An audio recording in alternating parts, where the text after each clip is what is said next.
This ever happened to you? You're making your way downtown, walking fast, faces pass, and nature calls.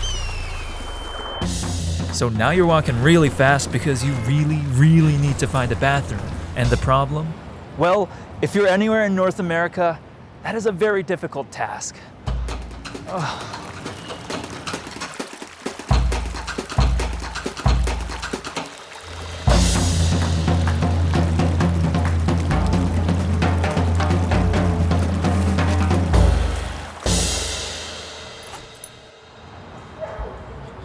So, to be clear, the public bathroom that I'm talking about is one that is accessible to anyone for free.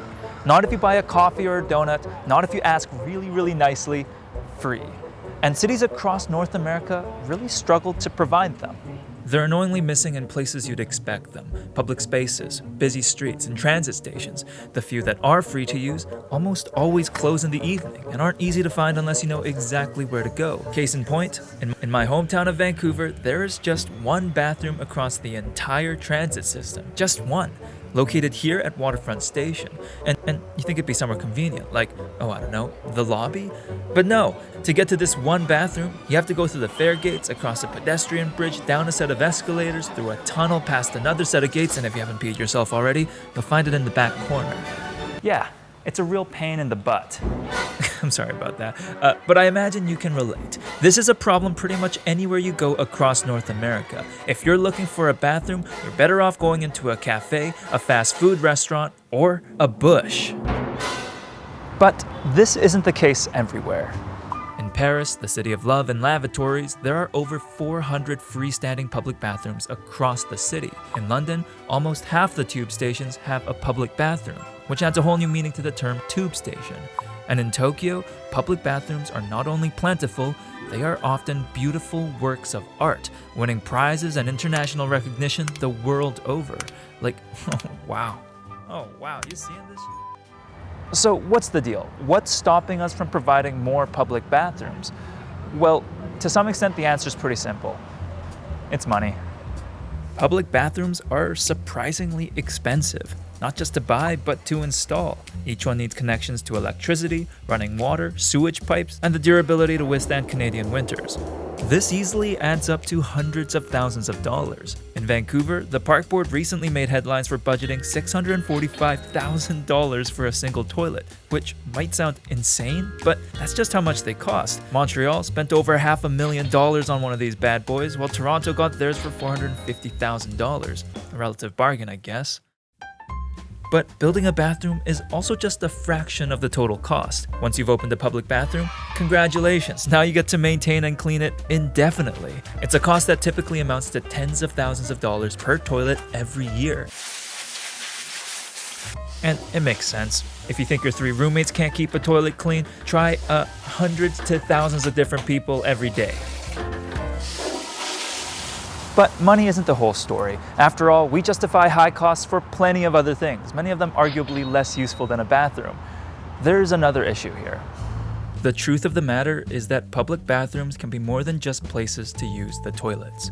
According to a research paper from the University of Toronto, vandalism, drug use, and sexual activity are named as leading reasons for the closure of existing public toilets and the reluctance to provide additional ones. I don't think that should surprise too many people. Public bathrooms can be kind of gritty, and sometimes they are the scene of serious incidents. In 2018, there were 23 overdose deaths recorded in public bathrooms across British Columbia. Those are genuine concerns many people have about public bathrooms, and in some cities, that has led to an interesting solution. Allow me to introduce you to the APT, the Automated Public Toilet. It's a sensor-filled, button-activated robot toilet from the future. This toilet cleans itself after each use, while the structure enforces a time limit for how long you can stay inside it. On top of that, many of these toilets are built by private corporations who pay for these toilets by selling advertising on them. That's right, your flush is now brought to you by neoliberalism. So with APTs, corporations take care of the cost, while technology makes sure these bathrooms are used as intended. Problem solved, right? Well, perhaps in theory, but in practice, these APTs have been anything but perfect. It turns out the automatic cleaning system is still no match for a human being that's determined to make a mess, and relying on corporations to provide them often means they get the bare minimum amount of maintenance. What you often end up with instead is a very expensive toilet with all the same issues of a traditional one. Case in point, Seattle. After spending over $5 million on 5 APTs, the city eventually shut them all down because they were filthy and not being used as intended. The bathrooms themselves ended up being sold on eBay. So at this point, I would understand if you thought it was basically impossible to provide a usable public bathroom. But hear me out, I don't think that's actually the issue here. There's something I began to notice while putting this video together. Public bathrooms are gritty because they are rarely well maintained. I looked into this. A typical public bathroom gets cleaned once to twice a day. Meanwhile, a bathroom in a restaurant, which limits its use to its patrons, gets cleaned up to 10 times a day and is constantly supervised. The results really speak for themselves. So at the end of the day, it really does come down to money. High-quality public bathrooms are absolutely possible through frequent maintenance and cleaning. But cities just don't seem to prioritize this. And why is that? Well, I think that's where we get to the very root of this issue. In most cities, there are laws that require certain businesses to provide bathrooms for customers. Typically, those businesses are restaurants, cafes, and gas stations. That has created a de facto network of bathrooms and businesses across the city that can be accessed by the public. And because of that, cities have been able to offload much of the responsibility of taking care of our private business to the private sector. That is an inconvenient system, sure, but for most of us, it's ultimately one that we can tolerate. We have bathrooms in our homes, in our workplaces, and in a pinch, inside a business. Public bathrooms are a nice to have, but not a necessity. I think this is ultimately why public bathrooms suck in North America. Cities here developed with the understanding that toilets are a private responsibility, and that has allowed governments to put in the bare minimum amount of effort into providing the public ones. But this creates a disturbing dynamic. Because most of us have access to clean private bathrooms while our public bathrooms tend to be disgusting, that has led many to stigmatize public bathrooms and those who use them, which makes the problem much worse. It turns out one of the biggest barriers to building a public bathroom is actually because neighboring businesses and residents actively resist them being built nearby. It's not that they don't want public bathrooms, they don't want the people associated with them. The truth is, we have a pretty long history of finding ways to exclude underprivileged groups of people from certain public areas, like these benches that keep you from lying down on them, or these heat vents with spikes. Our lack of public bathrooms is sadly a part of this tradition. Urban theorist Mike Davis argues that public toilets are the real front line of the city's war on the homeless. But I can't stress this enough. That approach has widespread consequences. Children, pregnant people, senior citizens, and those with certain medical conditions need to use bathrooms frequently. For them, a lack of public bathrooms can be a huge barrier to leaving their home.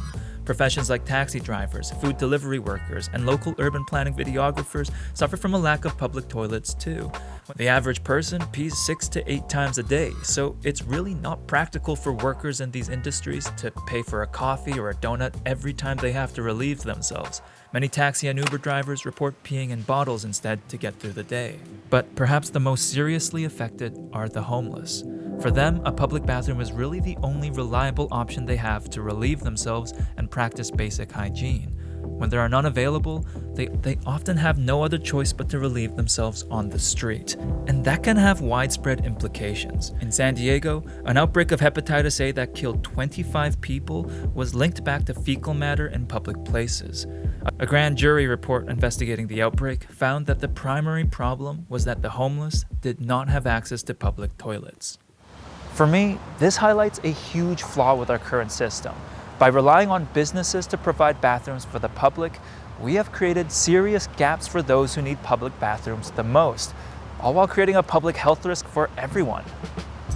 And it's not that businesses don't have a role to play in providing bathrooms. Like, yeah, if you have a space that convenes lots of people together, you probably should have a bathroom available.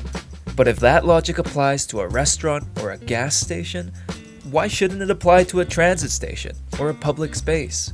It doesn't matter where you are. When you have to go, you have to go. In those moments, you realize that bathrooms are a necessity. So maybe it's about time we started treating them that way.